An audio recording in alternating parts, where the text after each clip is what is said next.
com a regidor de Cultura, llavors, dintre de la cultura, també havia de ser regidor de festes. O sigui, tot quedava inclòs amb el regidor de Cultura. O sigui que no hi havia el de festes i el de cultura. Era tot el mateix en aquell moment. El regidor de festes, esclar, reunia tots els patumaires abans, per saber llavors a veure si faltava res de les seves comparses i totes aquestes coses. Per lo més ja marxava sol. La patumera és una cosa que, esclar, fer una festa centenària ja s'ho saben tot i marxava sol. Llavors, les coses ja normals, ja s'ho sabien ells. Si havia d'anar a buscar vidalbes, anava a buscar vidalbes, si havia de fer una altra cosa ja la feien. O sigui, cada cap de colla sabia exactament el que es havia de fer. O sigui que el regidor poca feina tenia.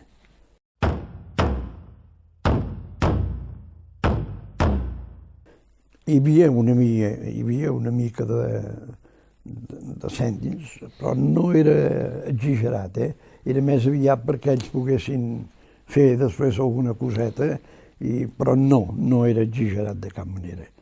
O sigui que la festa no costava res en aquest sentit, no valia gaire cèntims. De publicitat de la Patum no se n'ha fet mai, perquè es feien els programes normals, que llavors sí que els podien dur amb una població o bé amb una altra, però no específicament allò rumiar de dir, calla, què farem perquè la gent vingui? No, ja venien. O sigui que és una cosa que no ens preocupava en aquest sentit. Ja sempre s'omplia de gent. Els polítics venien sempre perquè els convidàvem. Ara en venia l'un i l'altre, però concretament no em recordo allò de concretament fer venir un personatge per dir per la Patum, no. Convidàvem a molta gent, com sempre s'havia fet, però no específicament allò de dir, calla, que vingui aquest, no, això no ho fèiem. Les propostes que fèiem estaven ja tan lligades i sapigudes per tothom que ja no eren propostes. O sigui, que tothom les tenia dintre, vull dir, no. Es feia alguna vegada algun espectacle al casino o alguna cosa d'aquestes, però que no estava relacionat amb la Patum, no.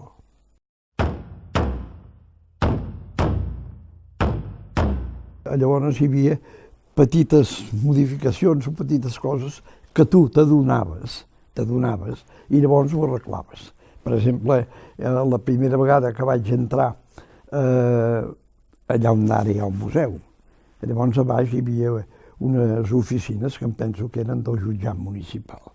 Doncs vaig entrar allà i vaig veure milers de fuets amb una taula, amb un gruix de pólvora que hi havia a sobre i la gent fumant allà. Vaig tenir no passa per res.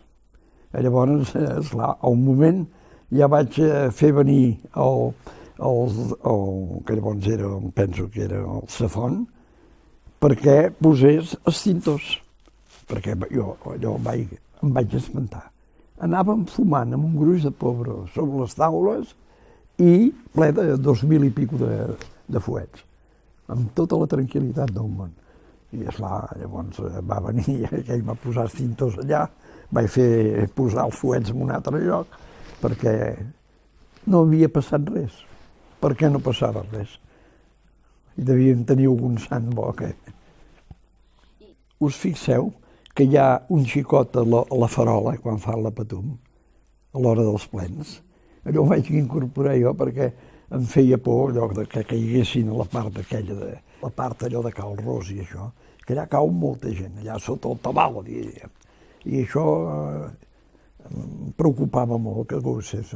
I per això vaig dir, doncs ficaràs aquí un personatge a la farola amb una bengala d'un color que només la sabia ell i jo, i els músics també la sabien, i doncs ja està. Quan veien aquell color de bengala, parava la música, i parava la música, para tot.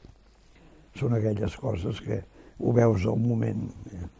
Els plens es vestien allà on hi ha un museu ara. I llavors jo els vaig posar a la Ribera, a baix a la Ribera, que encara hi són ara. Però esclar, allà tenen més amplitud, més bé, no hi ha perill, perquè allà estaven ficats en aquella mica de foradet, que era, si s'haguessin encès aquells 2.000 o 3.000 fuets que hi havia allà, hauria sigut Mentre van ser allà, que hi van ser un any o dos, ja us he dit abans, els bombers sempre tenien un retent allà. Sempre hi havia un retent de bombers, perquè em feia pànic. Sí, els 4 fuets igual. Els 4 fuets, l'únic que llavors no hi havia, que els 4 fuets anaven vestits de carrer per fer petar els fuets. Llavors jo vaig introduir que hi anessin amb la granota de patubaire. Sí, com els passacarrers. Els passacarrers hi va haver el de dissabte, que l'Ajuntament ja ho volia treure. Això que ara veieu el dissabte, tan monumental de gent, aquestes generacions que corren pel carrer i tapen els carrers, no hi havia ningú. De tal manera que el dissabte l'Ajuntament va dir, bueno, ja ho trauré això. Llavors un grup de més fanàtics, que jo m'incloïa també, i ara vam anar a l'Ajuntament i vam dir, home, penso que llavors hi havia el calderer d'Arcalba o això, i va dir, bueno, si ho voleu fer, feu-ho, però no hi havia ningú. De tal manera que una vegada, de més de les 2 guites, s'hi va afegir una guita de carrer, una guita d'aquells que fotien la canalla i això, s'hi va afegir, i bueno, la gent no van dir res ara, que algú sortís amb alguna guita de guitxalla, però, o sigui, era molt diferent, va estar a punt de morir això, o sigui, el dissabte, que ara hi ha les generacions immenses de gent, va estar a punt de morir. Són aquelles coses que no...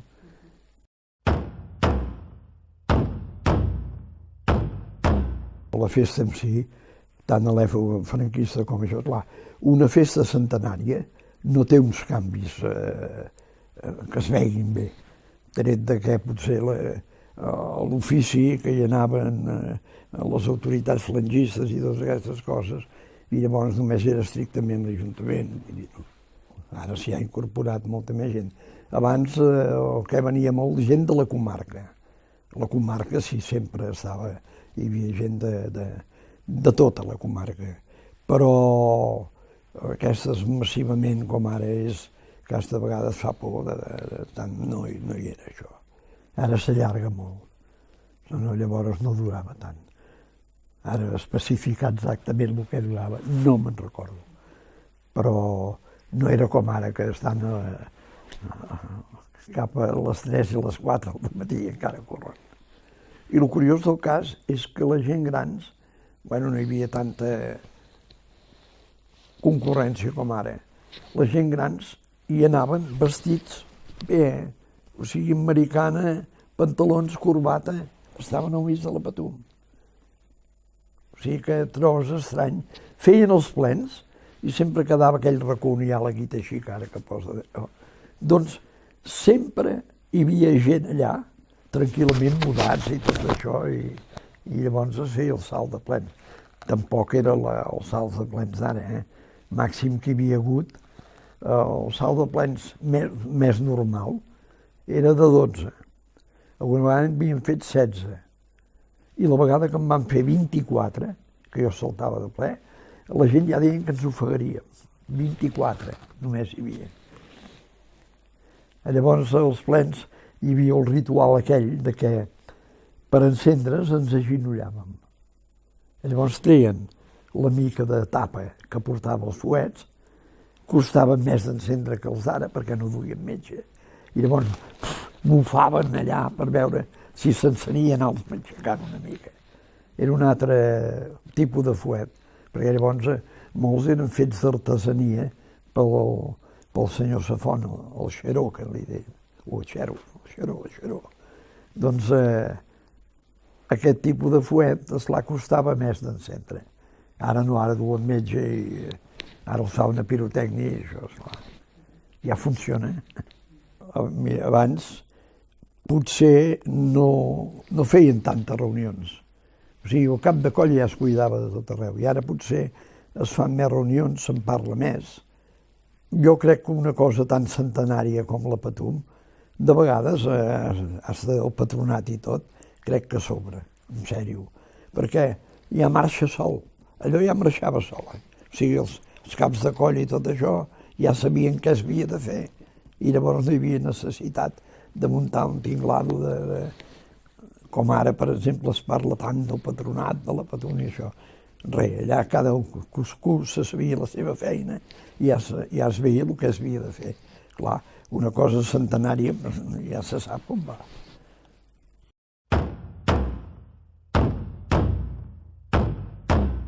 El dijous, primer el dijous es feia, sí.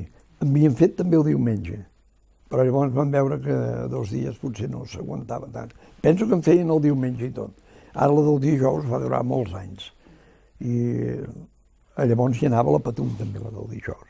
O sigui, davant de tot, de la que hauria de dir amb la professor, era tota la comparseria de la Patum, que dava la volta pel carrer Buixader, la plaça Santa Magdalena, baixava. A la tarda. Em penso que era a les 5 de la tarda. I llavors hi anaven a la professor, a més de, per exemple, les associacions religioses que hi havia a Berga, els col·legis, hi anaven, doncs, totes aquestes agrupacions. La gent normal també hi anaven, però llavors ja cada vol hi va haver menys gent, fins que llavors van plegar la professora.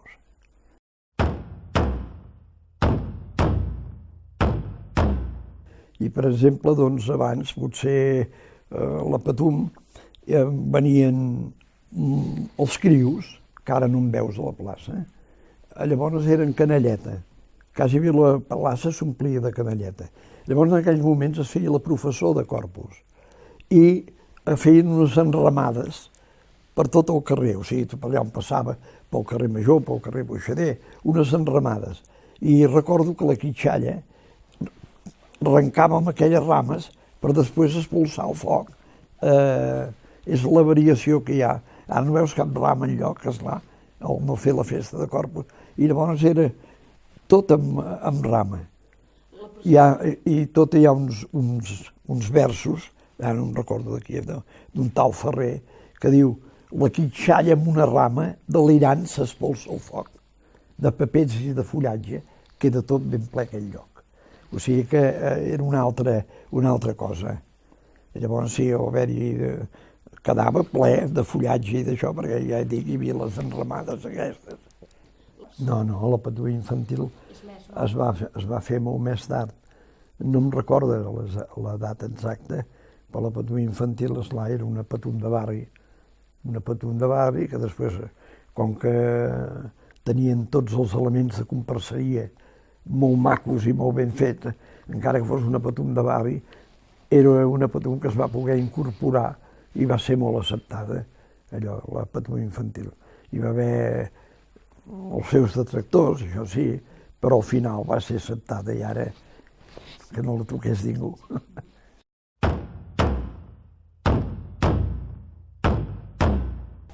No, ara mirant-me-la, Déus en guard que m'hagués de ficar dintre em matarien. Sí, me la miro des d'un balcó. M'agrada tot de la Patum. És esclar, potser va tot tan lligat i tan ben lligat que no ho veus molt bé. No crec que es pugui tocar res a la Patum.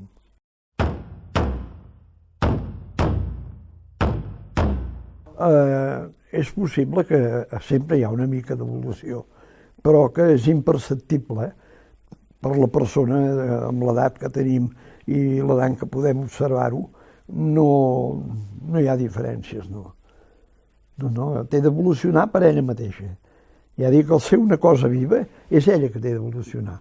No és nosaltres que li tenim de donar injeccions, no. Té d'evolucionar per ella mateixa. I ara ho sembla que ho va fent.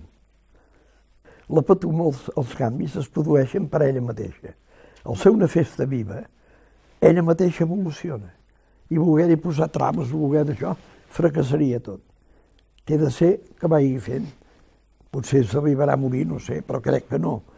Però té d'evolucionar per ella mateixa. És una cosa viva. I esclar, totes les coses vives neixen, creixen i moren. Una o altra potser morirà, no sé quan. Però és molt possible que la mentalitat d'aquí uns anys, potser 100, 200, 300, no ho sé, i anirà marxant. O sigui, per més que hi vulguem nosaltres posar coses, no, neix per ella mateixa. No és que vulguem imposar això o allò, no, la Patum evoluciona per ella mateixa i així s'anirà fent Molt bé. Doncs gràcies, Pep. pels segles dels segles.